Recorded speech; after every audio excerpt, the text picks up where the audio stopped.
Incoming transmission.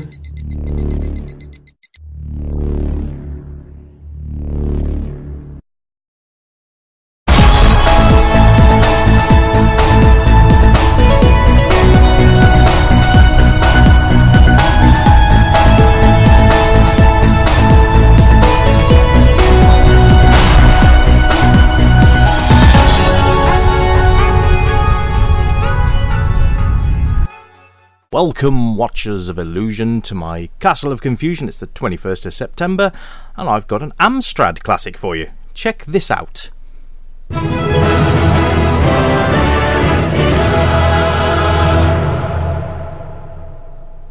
Yes, it's Fast Food Dizzy on the Amstrad CPC.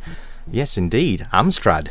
That's a new one, isn't it, folks? My first Amstrad review on a game I originally played on the ZX Spectrum. No surprise there, hey. Anyway, I thought you guys would like to see this game.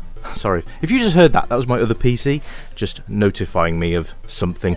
But never mind. Anyway, back to the game. Here we are, Fast Food Dizzy on the Amstrad. My first ever Amstrad review, and I am stoked. I love this game on the Specky. It's an interim game as well, obviously done by Codemasters, the guys that bought you the original Dizzy and Treasure Island, and was introduced as an interim game between Treasure Island Dizzy and Fantasy World Dizzy. And it's their sort of take on Pac-Man in a way. Instead of dots, you've got food, and you've got to basically devour all the food in the level before you either get busted by ghosts or busted by ghosts or monsters, as the case may be in this game. There's no ghosts, it's monsters, just to differentiate between Dizzy and Pac-Man. You can see there's milkshakes moving around the screen, as they do.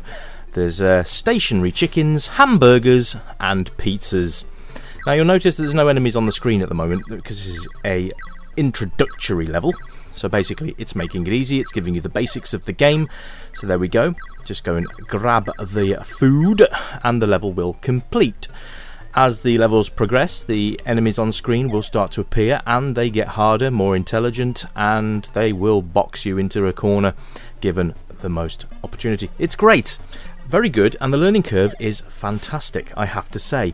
So as you go around, you can see the screen. It's a one-screen game. No need to go round and zip through screen to screen as you could in, say, Pac-Mania. But you can see the influence of Pac-Man is very prevalent here. However, in fact, look at this level here. It does look very Pac-Man'esque. Now we have our first enemy on the screen. That green thing running around is an enemy. So basically you've got to avoid said enemy or it's instant death. You cannot be hit and survive. You've literally got one hit and that's it. Now when you do get hit and you lose a life, your level also resets. Now it resets in entirety, so if you've collected 3 out of 4 items, for example, it's going to reset with all the items back on the screen. Now I love these little extra life things which happen every 3 or 4 levels or so. Dizzy there obviously in his steamroller, as you do. However, it's entertaining and it gives a little break from the main narrative of the game. You can see the levels are quite varied, which is nice. That shield there is basically like a Pac-Man power pill. You get that and the monsters become edible, and you can go in, you can see there he's flashing away now. So he's now capturable. You can now go and run into him without fear of dying. Now the only problem with that is that sometimes, or every time I should say, is that there's no sort of warning when it's going to wear off. With Pac-Man, the ghosts obviously flashed a little bit faster, and you were quite aware. Now I'm not going to go down there because that's just signing my own death warrant. So I'm going to chase this chicken, like you do.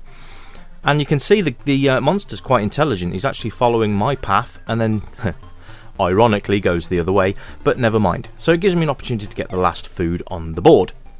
So I've now completed level 4, which is great.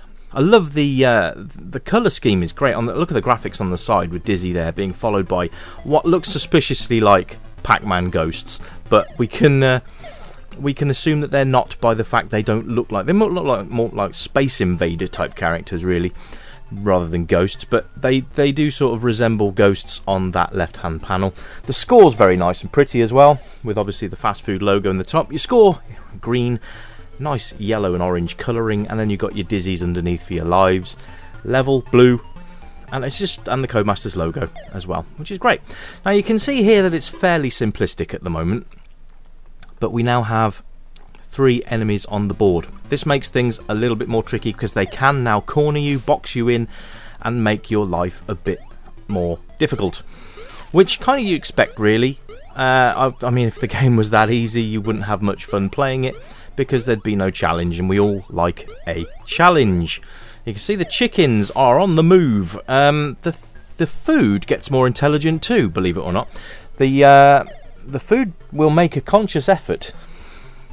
Did I just say that out loud? The food will make a conscious effort to run away from you.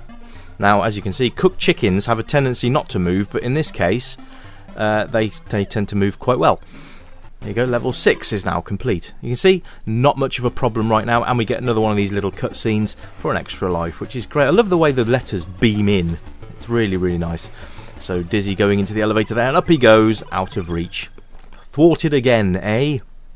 Anyway. So you can see the levels kind of alternate between the styles. So you've got this kind of garden maze type thing. The sauce bottle will freeze them in place, so you've got a little bit of a respite there from them chasing you around the screen, but it doesn't give you much, because sometimes you can actually trap yourself between frozen enemies, and then when they reanimate, that's it, it's game over, because they just run straight into you. So you've got to be careful where you use some of these power-ups. Now that red one there slows you down. Now you can see there that the enemies cannot pass through the food. So if they get hit with it, they'll go in a different direction, which is quite an interesting mechanic, because obviously you can use that to sort of shield yourself behind if you so wish, which is really nice. But I guess my only thing with it, and I always have this issue with Amstrads over Spectrums. Now, there's more colours on screen, which is great, okay? No problem with that. But when it comes to the Dizzy games, I always found that the Spectrum did it better. Don't know why, but it was just seemed to be clearer. Even on the Dizzy games where you saw Dizzy from a sideways perspective, it was still better. He was clearer on the Spectrum, and that was exactly what I was talking about just a few minutes ago regarding where you freeze the enemies. Be careful. So yes, the Specky kind of did it better in a way because the characters were more defined, but you got more colour on the Amstrad. Dizzy on the side-scrolling adventures had a sort of a green tinge, but he did have his boxing gloves and his boots as the right colours, because the Amstrad could display more colours on the screen at once, which was nice. And there was no colour clash, which you got on the Specky as well. But sometimes the Specky just did it better. Then again, there's games on the Amstrad that do things better than the Spectrum. There's games on the C64 which are better on the Spectrum. Games on the C64 that are better on the Spectrum. You know what I mean. There's games on the Specky that do it better than the C64, and there's games on the C64 which do it better than all of them put together. It's just the way they're programmed. Like Double Dragon on the C64, avoid it at all costs. In fact, that's a future dungeon, but that's for another time. The soundtrack on this is lovely as well. I don't know if you can hear the music bouncing away in the background, but that's very, very pleasant as well. And the sound in general isn't that bad. Now, when you take I think it's the red juice bottles, when you grab one of those, there is sort of like a pinging noise to let you know when that's going to wear off, and you've got to pay attention to that because that will bleep. I mean, it's a little bit annoying, but it's not overly, it doesn't get in the way, which is nice. Level design again, I'm going to go over that again. You get totally different layouts. The backgrounds on some of them are the same, but the actual layout of the map is completely different, which you kind of come to expect really from a game like this. But there we go, level 9 completed, and no trouble so far really. Another one of these cutscenes again, which is nice. I've now got 4 lives, which is great. Oh, check it out, there you go. Dizzy flattening his enemies as he runs over them with his giant boots.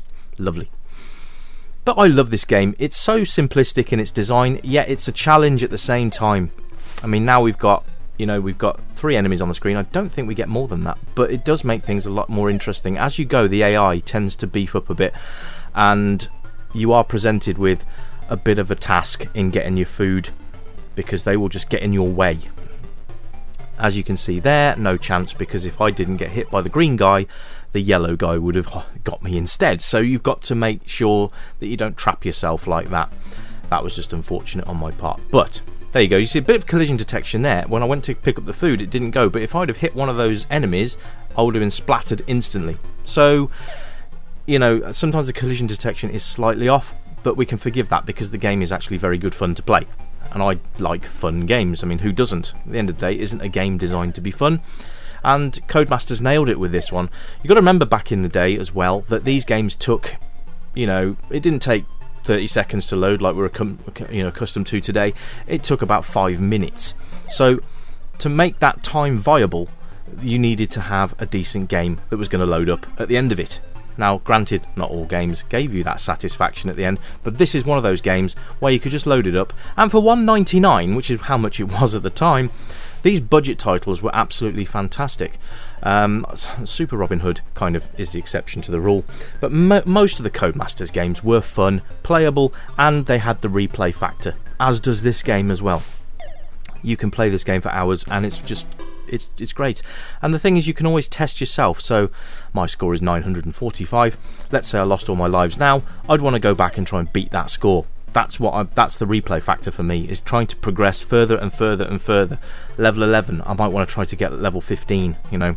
So you've always got the challenge that you can set yourself, which is great fun. The only thing I would say is it could have benefited from a 2-player, I wouldn't say co-op mode, because that would have been messy, I think, but a turn-based 2-player would have been nice. But again, it's niggles, it's little things. This game's great fun, and I suggest if you haven't played Fast Food Dizzy, give it a try. At the end of the day, this was just a filler, so you know you've got to take that into account as well. And there's the massive kill all the enemies on the screen at once power up, which is great. Anyway, folks, that has been Fast Food Dizzy on the Amstrad CPC. This has been the Retro Revival Show. I've been Rich. Thanks for watching. Really appreciate it. Remember to like, share and subscribe, and I'll catch you in the next video. Bye for now.